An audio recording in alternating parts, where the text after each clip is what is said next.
तो दोस्तों अब यहाँ पर अपने पढ़ते हैं भागीदारी फर्स्ट, ठीक है। भागीदारी यानी पार्टनरशिप। भागीदारी सरकार के अंदर अपनी भागीदारी कैसे लेते हैं, सरकार को बनाने में अपनी भागीदारी कैसे लेते हैं, पार्टनरशिप। आपने सुना होगा मम्मी पापा से कि हम वोट डालने जा रहे हैं, ठीक है। कभी कभी साल में ऐसे होते हैं ना, कभी कभी कोई साल ऐसा आते हैं जिसके अंदर कहते हैं कि हम तो वोट डालने जा रहे हैं, अपना खाना पीना आप कर लेना, एडजस्ट है बना लेना, ठीक है। तो ऐसे दिन भी आते होंगे ना, हाँ आते हैं, ठीक है। तो अब वो चुनाव करने जाते हैं, वोट डालने के लिए जाते हैं। वो वोट किसके लिए डालते हैं, सरकार को चुनते हैं, ठीक है। सरकार को चुनते हैं। आपके मम्मी पापा और आप भी जब 18 साल के हो जाओगे तो आप क्या करोगे, आप वोट डालने के लिए जाओगे, यानी कि सरकार को चुनने के लिए जाओगे। अब सरकार को चुनना है, अब सरकार चुनने के लिए आप जा रहे हो, आप जाते हो, वैसे ही बहुत सारे लोग भी जाते हैं। लोग चुनाव करते हैं, किसका करते हैं, सरकार का। यानी कि जितनी ताकत आपके पास में है उतनी ही आपके पापा के पास में है, उतनी ही देश की सभी जनसंख्या के पास में है। सभी के वोट की वैल्यू एक समान है, ठीक है, समझ गई अच्छे से, ठीक है।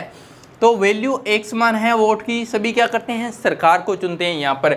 यानी कि सरकार को चुनते हैं तो मतलब क्या हो गया, भागीदारी ले ली, ठीक है, पार्टनरशिप कर लिया। जिसे बिजनेस के अंदर क्या होता है, बिजनेस के अंदर भी तो ऐसे ही होता है ना, किसी ने 10 रुपये दे दिए, किसी ने 1 लाख दे दिया, किसी ने 10 करोड़ दे दिया, तो वो सारे इकट्ठा कर क्या होता है, पार्टनरशिप इकट्ठा कर सारे को करते हैं। अगर प्रॉफिट हुआ तो बांट लेते हैं, लॉस हुआ तो सह लेते हैं, ठीक है।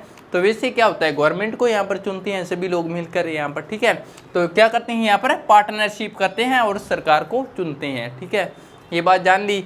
अब ये तो आपने जान लिया कि पार्टनरशिप कर यहाँ पर सरकार को चुनते हैं तो भागीदारी निभाते हैं। सरकार को बनाने में सारी जनसंख्या क्या करती है, भागीदार होती है, ठीक है। बाद में नियमित चुनाव क्यों होते हैं, ये क्वेश्चन क्यों आ जाता है, ये मैंने इतना बड़ा क्वेश्चन मार्क क्यों लगाया है, इसका कोई रीजन होगा। नियमित चुनाव क्यों होते हैं, रीजन क्या है कि ये नियमित चुनाव होते हैं, क्यों ना एक ही बार में चुनाव करा लिया जाए।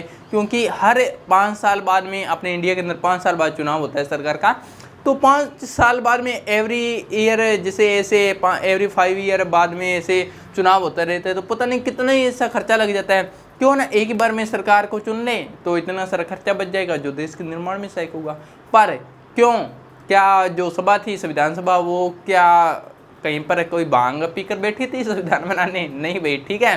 तो ऐसा नहीं है। नियमित चुनाव क्यों होते हैं, नियमित चुनाव, अब सोचिए दोस्तों, अगर सरकार आपने चुनी, मान लो अब वही सरकार कोई भ्रष्ट निकल गई या अच्छी नहीं निकली, आपकी दुश्मन बन गई, तो अब उसको आप हटा तो सकते नहीं हो, उसको कोई हटा सकेगा नहीं। वो अपनी मनमानी करेगी, अपनी मनमानी के हिसाब से वो काम करेगी, ठीक है। वो तो देश को ऐसे तहस नहस कर देगी, उजाड़ देगी, ठीक है। तो फिर अब आप क्या करोगे। तो इसीलिए क्या करते हैं, नियमित चुनाव करते हैं। और नियमित चुनाव जैसे करते हैं तो 5 साल बाद में क्या होता है, 5 वर्षों के बाद में अगर वो सरकार अच्छी निकली तो वो दोबारा आ जाएगी, ठीक है। अगर वो सरकार अच्छी नहीं निकली तो दोबारा नहीं आ पाएगी, यानी उसको दोबारा आना होगा तो आपसे यहाँ पर परमिशन लेनी होगी, आपका वोट लेना होगा, उसके बाद में आएगी, ठीक है। ये बात समझ गए, नियमित चुनाव क्यों होते हैं। अब देखिए, यही क्वेश्चन को मैंने इधर सोल्व किया है। सरकार है, गवर्नमेंट है, तो चुनाव होता है। चुनाव कब होता है, एक निश्चित टाइम के लिए होता है, ठीक है।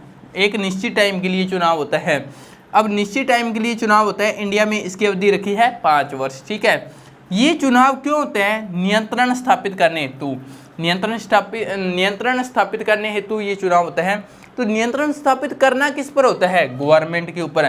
कहीं गवर्नमेंट कहीं आपके दुश्मन किया, कहीं पापा निकल गया तो वो आपके साथ में गलत व्यवहार करने लग गया तो ये तो काम गलत हो जाएगा ना। तो सरकार पर नियंत्रण रखने के लिए क्या करते हैं, चुनाव। अब मान लो आपके दुश्मन के पापा को आपने सरकार बना दिया, उसके बाद में आपको पता चला कि ये तो मेरा दुश्मन का पापा है, ठीक है। अब अगर मान लो ये 5 साल है फिर तो ठीक है, अगर ये 5 साल नहीं है फिर तो आपका, यानी कि आप तहस नहस हो, ठीक है। अगर ये 5 साल रखे हैं तो आप उसको याद करा सकते हो, आप जो सरकार है कि देख लो भाई, अगली बार आना है तो जो मैं कहूँगा वैसा करना पड़ेगा, अगर नहीं आना है फिर तुम्हारी इच्छा है, जैसा मर्जी करो। तो इसीलिए क्या करते हैं, 5 साल का टाइम रखा है, हर 5 साल बाद में सरकार का चुनाव होता है। द्वारा सरकार क्या होता है, सरकार का चुनाव होता है निश्चित टाइम के लिए। क्यों होता है, नियंत्रण स्थापित करने हेतु सरकार पर। अब अगर ये क्वेश्चन आए कि सरकार का नियमित चुनाव क्यों होता है, तो आप इसका आंसर लिख पाओगे अच्छे से। ठीक है, अपनी लैंग्वेज में लिखना है, ना कि जो किताबों में दिया होता है ऐसे वैसे वैसे कुछ नहीं, जैसा आपको अच्छा लगे। बस मेन हेडिंग ये होनी चाहिए कि चुनाव नियमित होते हैं। नियमित चुनाव इसलिए होते हैं क्योंकि सरकार पर नियंत्रण स्थापित करने, तो ये वर्ड जरूरी आना चाहिए। ठीक है, ये वर्ड जरूरी आना चाहिए, नियंत्रण स्थापित करना होता है सरकार पर, इसलिए नियमित चुनाव होते हैं। तो आपका आंसर एकदम करेक्ट से निकलेगा। अब चलते हैं नेक्स्ट पार्ट पर।